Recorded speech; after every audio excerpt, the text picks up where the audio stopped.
Charles from Inspired the Muse. I was curious, are you looking forward to fan reactions to the upcoming season of Star Wars Rebels? The upcoming season? Or the current season, sorry. It actually ended in March, so. I am so far behind. Oh, well, it's all good. Yeah, well, what I am excited for is the release of the Blu-ray of season 4, the fourth and final season of Star Wars Rebels. That's July 31st. And there are all kinds of extras in the Blu-ray DVD that I can't wait to see. Lots of fun interviews and behind-the-scenes stuff. So yeah, it was a really wonderful ride. We just won a Saturn Award, which is a pretty prestigious honor, particularly in the world of sci-fi. And we're nominated for an Emmy as well. So it's been a wonderful ride, and I'm very grateful that we've gone out on top. Yeah, thanks for asking. Next question. Well, I have a question. Okay. You've been doing voice acting for so many years now. It's also running your family, correct? Yes. Can you talk about your voice-over company, your production company?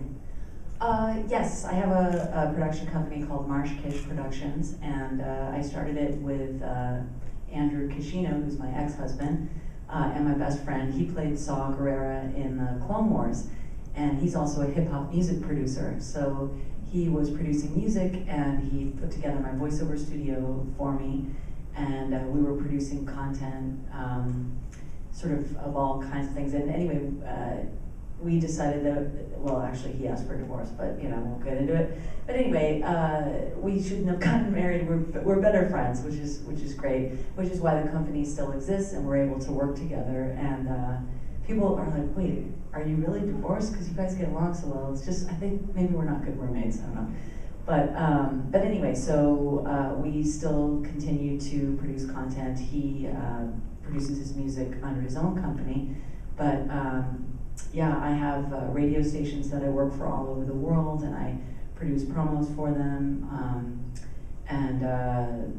For many years, I was the voice of Big Brother, HGTV, and I would work right out of my studio and send the voiceover files directly to the company, CBS, and work for MTV. And last year, I was the voice of Freeform, which was ABC Family.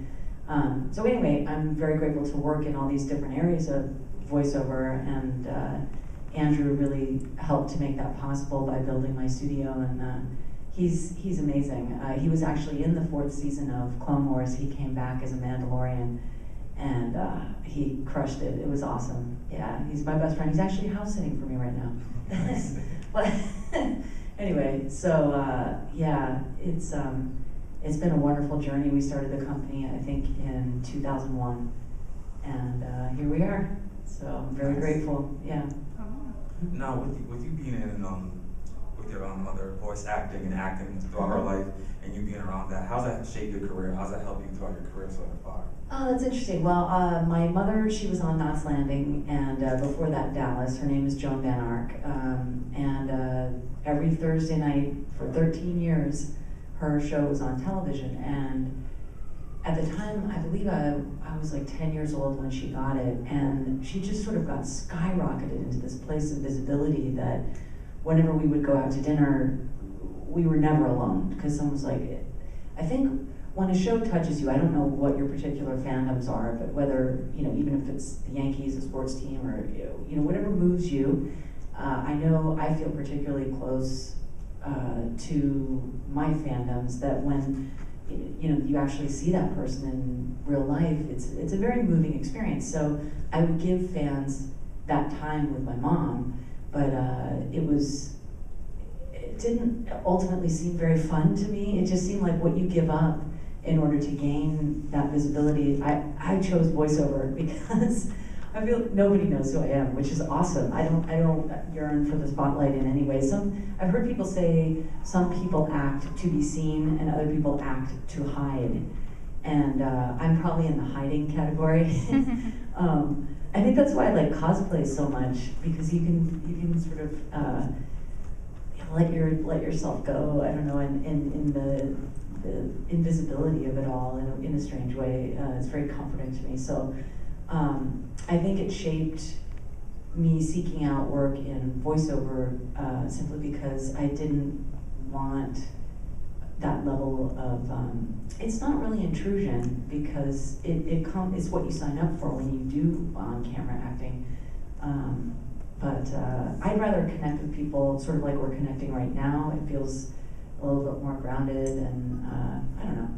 Anyway, but I have so much respect for my mom. She grew up in Boulder, Colorado and came from nothing.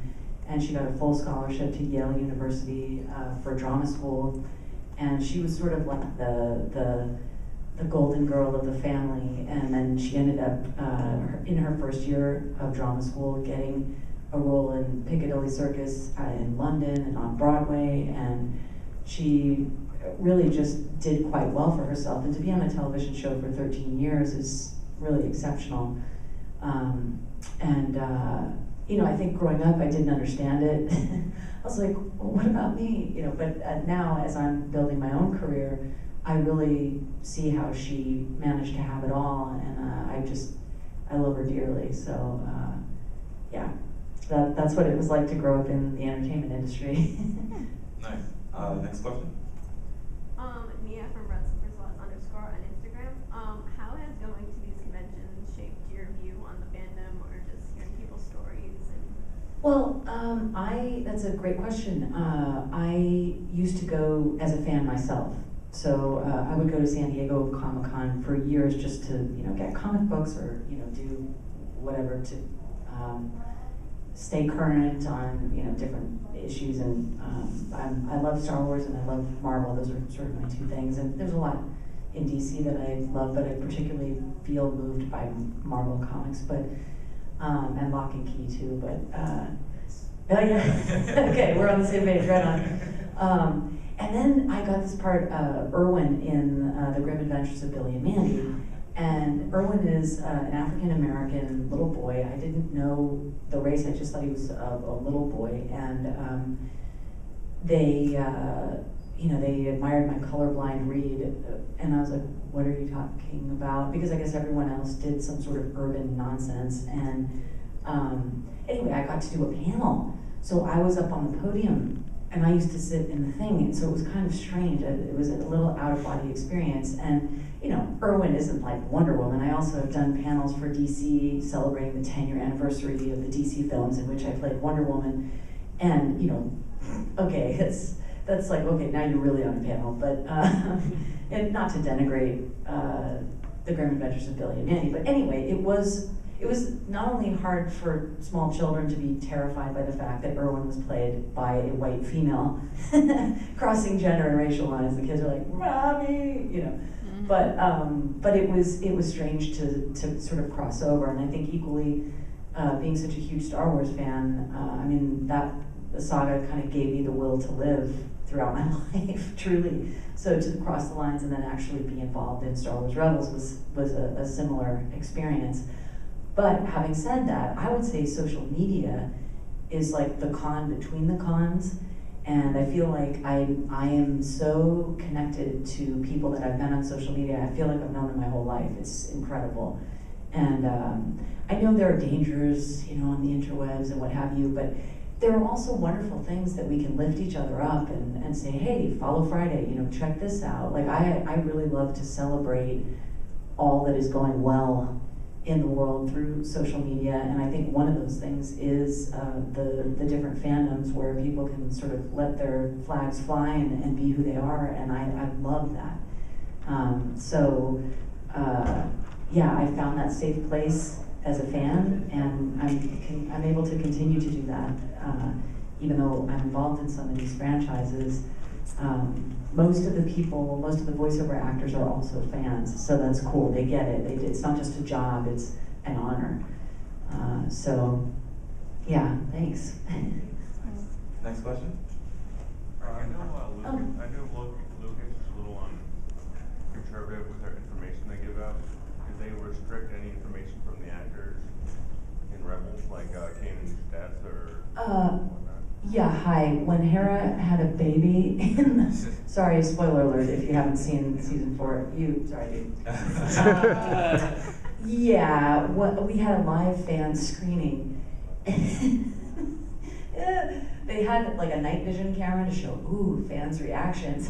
And when they, yeah, again, okay, cat's out of the bag. But yeah, when we saw that Hera had a small child, I was like, okay, no one told me about this.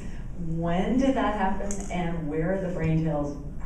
He's a Jedi. Wait, what is going on? So everyone else, all the other fans are like, oh, like that, and I'm like, I have this look of sort of shock and awe, and not that there's anything wrong with it, but like I cannot believe no one gave me the heads up on that. The only person who knew was Tia Surkar, who narrates that. And in our final recording session, she did this whole monologue that obviously is read during that whole sequence where they sort of tie up the entire show.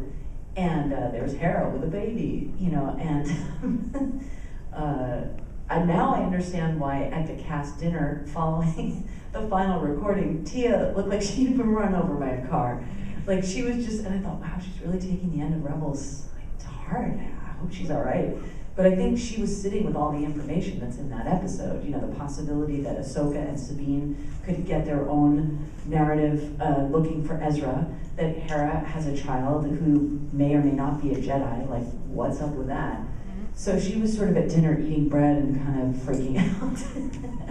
And anyway, yes, there were secrets along the way that were revealed, and particularly Kanan's death. Sorry, dude. Kanan's death, which happened sort of in the middle of season 4, we didn't know that was coming either. Apparently Freddie Prinze Jr. had been campaigning to die since he walked in, which I don't know if he didn't like working with us. We were like, really, dude? You're on a show and you want to die? Like everyone else was like, please don't kill me. You know, every but he wanted Darth Vader to do it, and that didn't happen. But anyway, when it did happen, yeah, he sat us down and, you know, talked us through it, and he really explained that even though, you know, it's obviously a show for children, that it's really important for families to understand that we can grieve together and that there's a time for that and that we can heal through things and get on the other side of it together. And I think that's what the Rebels end up doing, and that's why he put it in the middle of the season and not at the end. So he wouldn't just sort of leave us with that kind of darkness. We were able to kind of heal together, and I know I was devastated by it, and I think all the fans were able to kind of accept it together. Yeah, the NDAs were incredible. I was recording Rebels, I think, about a year before it actually was announced or released. So that was probably the hardest year of my life, to be fangirl flailing silently. And I could not tell them. I have an entire room full of Star Wars action figures from like millions of years ago, and when my friends finally found out, they were so impressed that I hadn't said anything, because that's insane. I mean, it was like the best day of my life, and I had to keep that a secret for about a year. It was really hard. So anyway. Any more questions? Hey. You just talked about kids programming. The FCC is thinking of easing regulations as far as how much children's programming is going to be on television. Do you have an opinion about that? Do you think there should be more? Do you think there should be less?